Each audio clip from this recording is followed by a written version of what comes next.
மக்கள் அனைவருக்கும் ஒரு மாலை வணக்கம். வீடியோக்குள்ளே போகிறதுக்கு முன்னாடி நீங்கள் நம்ம சேனலுக்கு புதிய பார்வையாளர்களாக இருந்தீங்கன்னா மறக்காம நம்ம சேனலை சப்ஸ்கிரைப் செய்யுங்க. வாங்க வீடியோக்குள்ளே போகலாம்.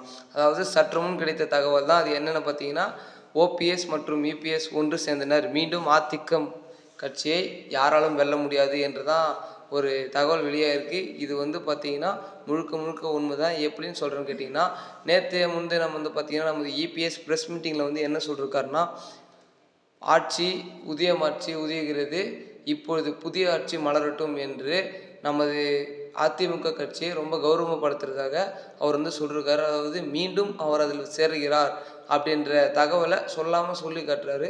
அதனால ஓபிஎஸ் மற்றும் இபிஎஸ் இணைந்து வரும் 2026 சட்டமன்ற தேர்தலில் 2 பேரும் சேர்ந்து தான் அதிமுக கட்சியில் பார்த்திங்கன்னா இப்போ நிற்குன்னு ஓட்டு எலெக்ஷன் நடக்க போகுது. அது மட்டும் இல்லை, ரொம்ப ரொம்ப முக்கியமான விஷயம், ஓபிஎஸ் பார்த்திங்கன்னா இன்னும் அதுக்கு பதில் அளிக்கவே இல்லை. அதாவது ஓபிஎஸ் அனைத்து கட்சிகளுக்கும் கூட்டணி நோட்டீஸ் அனுப்பிச்சார், பாஜக தவிர.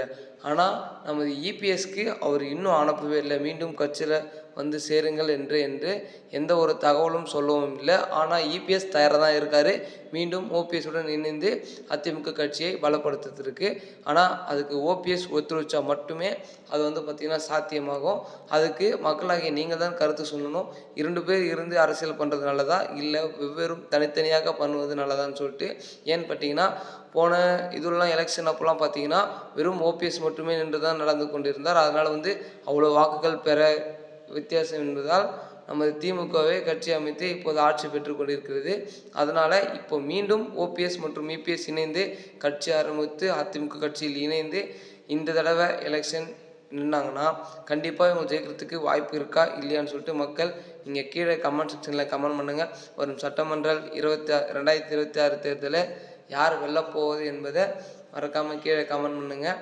ஓகே மக்கள், இந்த மாதிரியான அரசியல் தொடர்பான நிகழ்வுகளை நீங்கள் தெரிஞ்சணும்னு நினச்சிங்கன்னா நம்ம சேனலை சப்ஸ்கிரைப் செய்து கொள்ளுங்கள். அடுத்த வீடியோவில் அடுத்த காணொளியில் சந்திப்போம். நன்றி, வணக்கம்.